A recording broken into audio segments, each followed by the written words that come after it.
Short hand speed कैसे increase करें? अपने प्रोफेशनल स्टेनोग्राफी टीचिंग एक्सपीरियंस में मैंने ये सवाल अक्सर काफ़ी कॉमन पाया है कि जो स्टूडेंट्स होते हैं उन्हें शॉर्ट हैंड का सिलेबस उन्होंने पूरा कंप्लीट किया होता है। शॉर्ट हैंड के कॉन्सेप्ट्स भी उन्हें अच्छे से मालूम होते हैं और कुछ हद तक वो डिक्टेशंस भी लिख लेते हैं।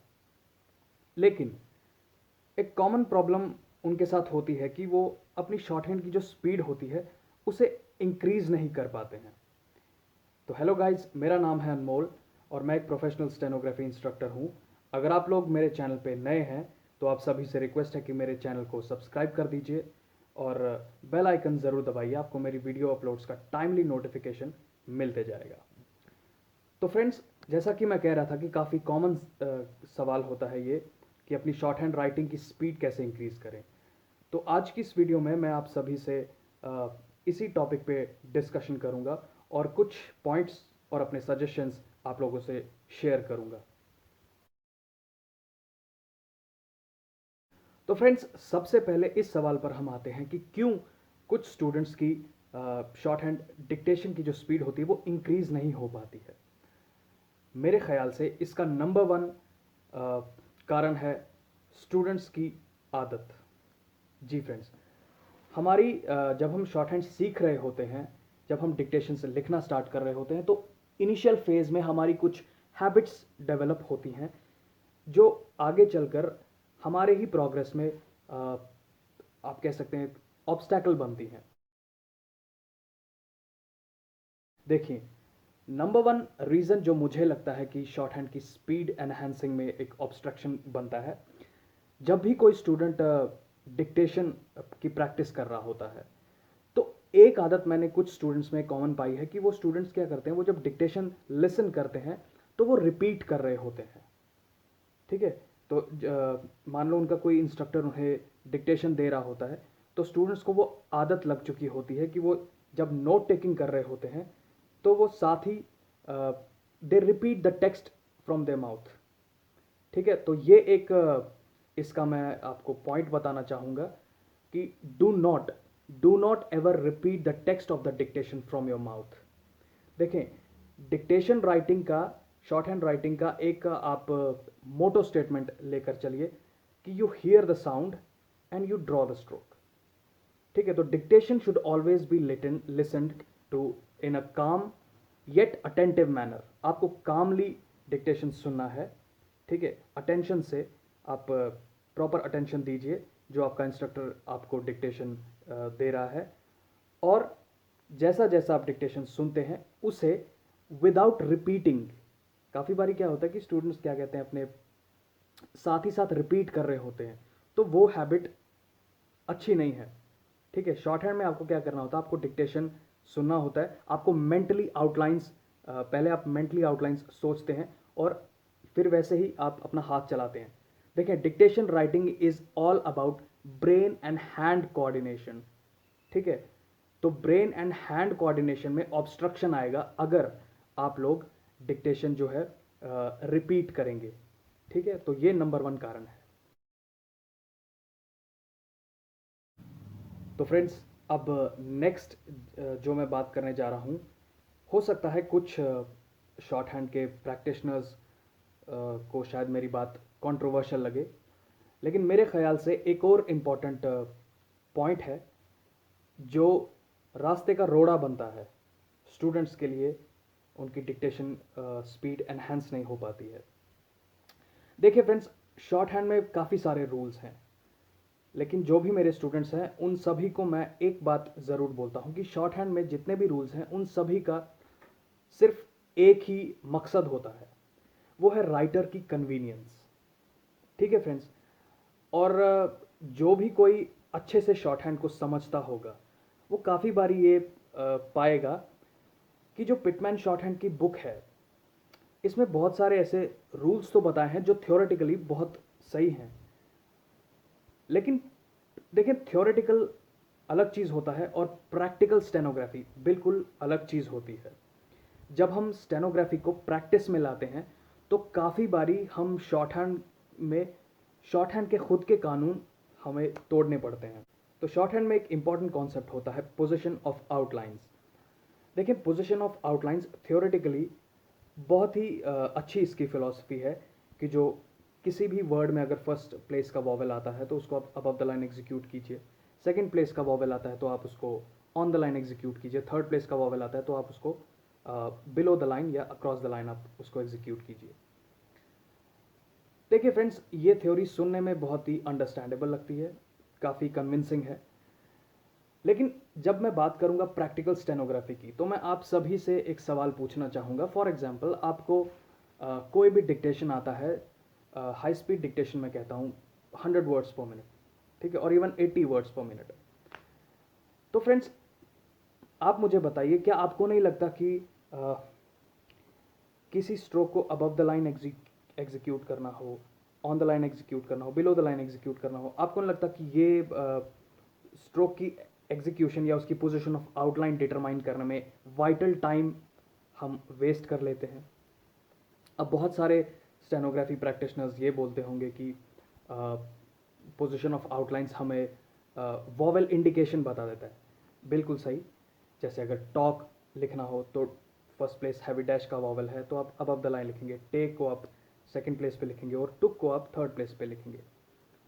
लेकिन फ्रेंड्स, अगर आप देखें, इंस्टेड ऑफ इनको पोजीशन ऑफ आउटलाइन से इनकी वॉवेल इंडिकेशन डिटरमाइन करनी हो, इंस्टेड ऑफ दैट क्या मैं सिर्फ डॉट और डैश से ही वॉवेल इंडिकेट नहीं कर सकता क्या?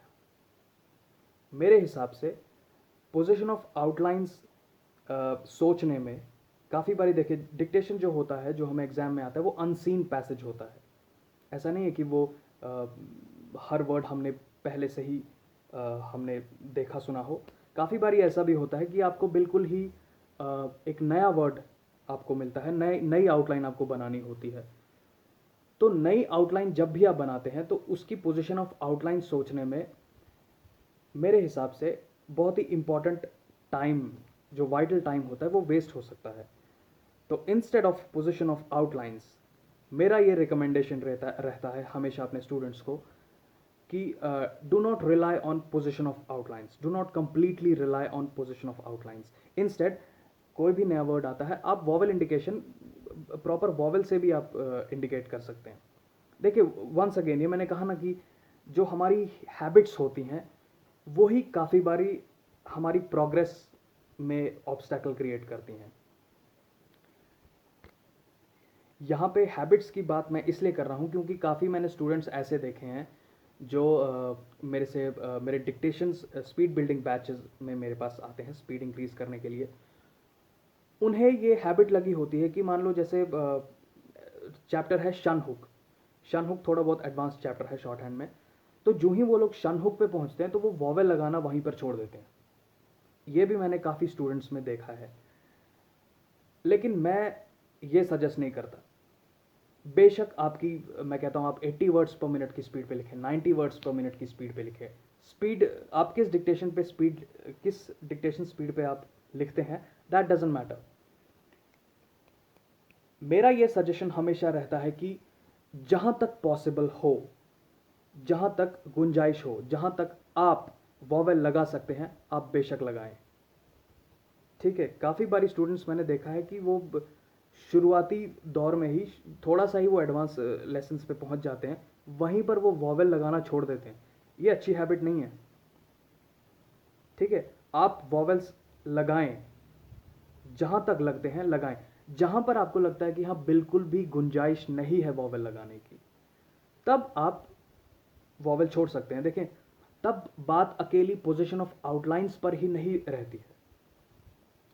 हमें ट्रांसक्रिप्शन के टाइम सिर्फ पोजीशन ऑफ आउटलाइंस पर निर्भर नहीं रहना चाहिए।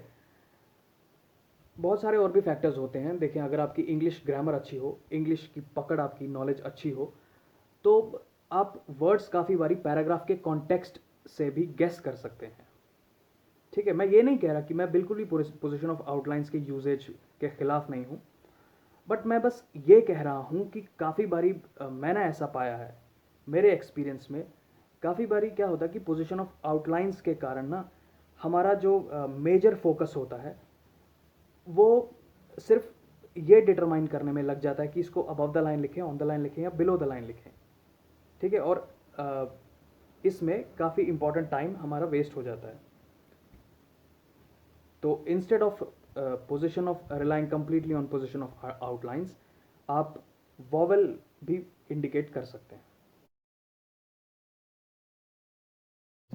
तीसरा इंपॉर्टेंट पॉइंट आपसे मैं जो शेयर करना चाहता हूँ वो ये है कि काफ़ी बारी स्टूडेंट्स को मैंने ये भी करते हुए पाया है कि वो उनका मेजर फोकस रहता है कि स्ट्रोक्स को एकदम क्या कहते हैं ना, बिल्कुल पिक्चर परफेक्ट तरीके से बनाते हैं। ठीक है, देखें, स्टेनोग्राफी इज नॉट कैलीग्राफी। ठीक है, अगेन मैं रिपीट करता हूं, स्टेनोग्राफी इज नॉट कैलीग्राफी। देखें, ट्रांसक्रिप्शन के लिए बेशक हमारी स्ट्रोक्स एकदम सही होनी चाहिए, अकॉर्डिंग टू रूल्स होनी चाहिए, लेकिन इसका मतलब ये नहीं है कि हमारी स्ट्रोक्स को आप एकदम सुंदर लिखाई के लिए आप लिखेंगे, एकदम सुंदर लिखाई होनी चाहिए, नहीं, ऐसा बिल्कुल भी नहीं है। Strokes should be readable, strokes should be understandable. देखें, कोई भी स्टेनोग्राफर होता है वो दूसरे का शॉर्ट हैंड नहीं पढ़ सकता, क्योंकि हर एक स्टेनोग्राफर का अपना राइटिंग स्टाइल होता है। ठीक है, आप दूसरे का शॉर्ट हैंड पढ़ ही नहीं सकते और ना ही कोई दूसरा आपका शॉर्ट हैंड पढ़ सकता है। हर स्टेनोग्राफर को उसका खुद का ही शॉर्ट हैंड पढ़ के ट्रांसक्राइब करना होता है। तो स्ट्रोक्स को एकदम पिक्चर परफेक्ट बनाने की कोशिश मत कीजिए, स्ट्रोक्स की सुंदरता पर उतना ध्यान मत दीजिए। तो फ्रेंड्स, ये थे 3 इंपॉर्टेंट पॉइंट्स जो मुझे ऐसा लगता है कि जो हैबिट जब डेवलप हो जाती है स्टूडेंट में इनिशियल लर्निंग फेज में, तो वो स्टूडेंट की स्पीड इंक्रीज में ऑब्स्टैकल्स बनते हैं। अब मैं आपसे बात करूंगा कि हम अपने शॉर्ट हैंड की स्पीड इंक्रीज कैसे करें। शॉर्ट हैंड की स्पीड कैसे इंक्रीज करें? देखें, शॉर्ट हैंड की स्पीड इंक्रीज करने के लिए आपको कंफर्ट जोन से बाहर निकलना पड़ेगा।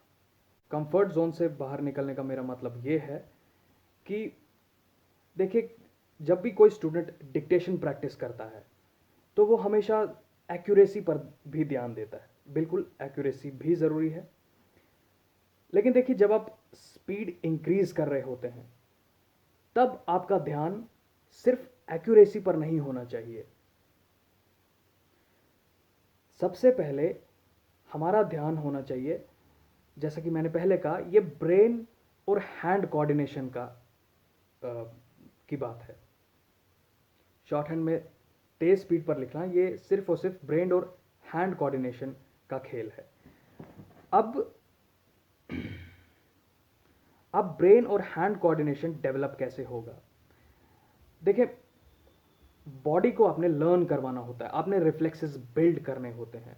देखें, फॉर एग्जांपल, जैसे कुछ लोग जो लोग क्रिकेट खेलते होंगे, आपको मैं क्रिकेट में एग्जांपल देता हूँ। फॉर एग्जांपल, कोई बंदा बैटिंग कर रहा होता है, जब वो पहले दिन नया नया क्रिकेट गेम खेल रहा होता है तो उससे बैट बॉल से कनेक्ट नहीं हो पाती है सही से।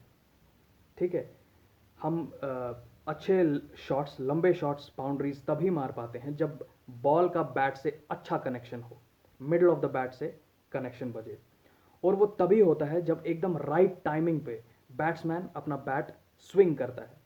लेकिन सवाल ये पैदा होता है कि बैट्समैन अपना बैट करेक्ट टाइमिंग पे स्विंग कैसे कर पाता है, क्योंकि जो इनकमिंग बॉल जो होती है उसको प्रॉपरली वो जज करता है, उसकी स्पीड और उसके बाउंस को प्रॉपरली जज करके वो एट द राइट टाइम अपना बैट बॉल से कनेक्ट कर देता है। ठीक है, तो जितना जितना जितना वो खेलते जाता है, उसको डेली की डेली प्रैक्टिस होती है, तो एक टाइम ऐसा आता है कि उसका coordination, hand coordination, I and hand coordination, क्योंकि क्रिकेट में जो बैटिंग होता है वो आई हैंड कोऑर्डिनेशन का खेल होता है।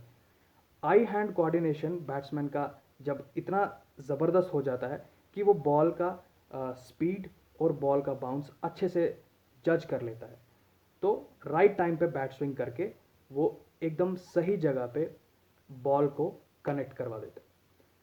सेम फिलॉसफी, सेम फंडा इस्तेमाल होता है शॉर्ट हैंड डिक्टेशन राइटिंग में।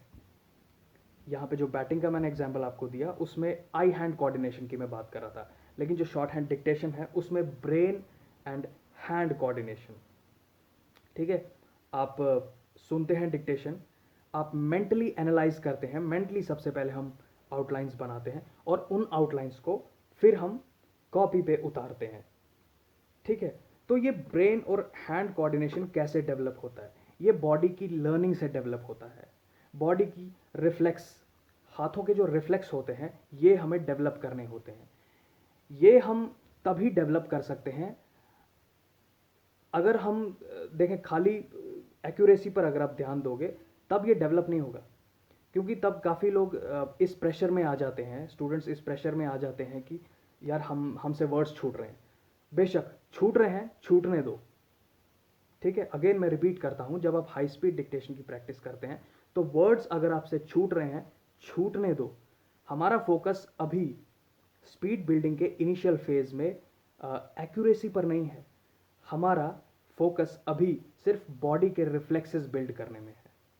ठीक है, फॉर एग्जाम्पल आप अभी 20 वर्ड्स पर मिनट की स्पीड पर लिखते हैं, तो मेरा ये सजेशन है आप 30 वर्ड्स या 35 वर्ड्स पर मिनट की स्पीड पे आप अटेम्प्ट करें। और ये बिल्कुल भी ख्याल आप मन से निकाल दें कि वर्ड्स आपसे छूट रहे हैं, छूट रहे हैं, छूटने दीजिए। एक टाइम आएगा, आप हफ्ता 2 हफ्ता जब प्रैक्टिस करेंगे, जब फॉर एग्जांपल आप जब 40 वर्ड्स पर मिनट की स्पीड पे आप डिक्टेशन ले रहे हैं, हालांकि आप 20 वर्ड्स पर मिनट पे कंफर्टेबल हैं, तो एक टाइम आएगा जब आप 40 वर्ड्स पर मिनट की स्पीड पर कुछ हद तक कंफर्टेबल हो जाएंगे। और जब आपको खुद भी ऐसा महसूस होगा कि अब मैं जितना पहले वर्ड्स छूटते थे अब उतने वर्ड्स नहीं छूट रहे, तो आपको क्या फील होगा कि जब आप दोबारा 20 वर्ड्स या 30 वर्ड्स पर मिनट, कहने का मतलब है 40 वर्ड्स पर मिनट से कम स्पीड पे जब आप दोबारा शॉर्ट हैंड की डिक्टेशन लेंगे, तो आप ये पाएंगे कि आपको थोड़ा बहुत टाइम मिल रहा है, थोड़ा समय आपको मिल रहा है मेंटली स्ट्रोक्स सोचने का। देखें, ये है असली खेल स्पीड बिल्डिंग का। ठीक है, अब देखो, फॉर एग्जांपल कोई स्टूडेंट है जो 40 वर्ड्स पर मिनट पे कंफर्टेबल है, तो मैं उसे सजेस्ट करूंगा कि आप 60 वर्ड्स पर मिनट अटेम्प्ट कीजिए। ये बिल्कुल भी मत सोचिए कि एक्यूरेसी कितने आ रहे हैं, कितने एरर्स आ रहे हैं, छोड़ दीजिए उसे। वंस आपका जो हाथ है 60 वर्ड्स पर मिनट पे चलने लगेगा, आपका जो हैंड की जो स्पीड है, रिफ्लेक्सेस है, वो अडेप्ट कर जाएंगी 60 वर्ड्स पर मिनट पे, तब आपको ये समय मिल जाएगा, क्या कहते हैं, स्ट्रोक्स सोचने का, आउटलाइंस मेंटली सोचने का। और जब आपको मेंटली आउटलाइंस सोचने का समय मिल जाएगा, तब ऑटोमेटिकली आप पाएंगे कि आपकी स्पीड भी इंक्रीज हो रही है और आपकी एक्यूरेसी भी साइड बाय साइड इंक्रीज हो रही है। तो ठीक है फ्रेंड्स, ये मेरे हिसाब से ये मेरा एक्सपीरियंस था, ये मैंने आपके साथ शेयर किया। तो ठीक है फ्रेंड्स, ये थे मेरे कुछ सजेशंस, कुछ एक्सपीरियंसेस। आज शॉर्ट हैंड की स्पीड इंक्रीज के टॉपिक पे मैंने आपसे डिस्कशन किया। उम्मीद करता हूँ कि ये वीडियो आपके लिए इंफॉर्मेटिव रही हो, फ्रूटफुल रही होगी। तो वंस अगेन आप सभी से रिक्वेस्ट है कि मेरे चैनल को सब्सक्राइब कीजिए। मेरे चैनल पे मैं शॉर्ट हैंड की वीडियोस डालते रहता हूँ, मेरी वीडियोस का टाइमली नोटिफिकेशन आपको मिलते जाएगा। और एक और बात, हर संडे मैंने अपने चैनल पे रिसेंटली संडे लाइव सीरीज़ चलाई है, जिसमें मैं हर Sunday free live coaching, stenography coaching मैं कंडक्ट करता हूँ। हर संडे मैं नया चैप्टर आप सभी के सामने लेके आता हूँ। तो ठीक है फ्रेंड्स, मिलते हैं।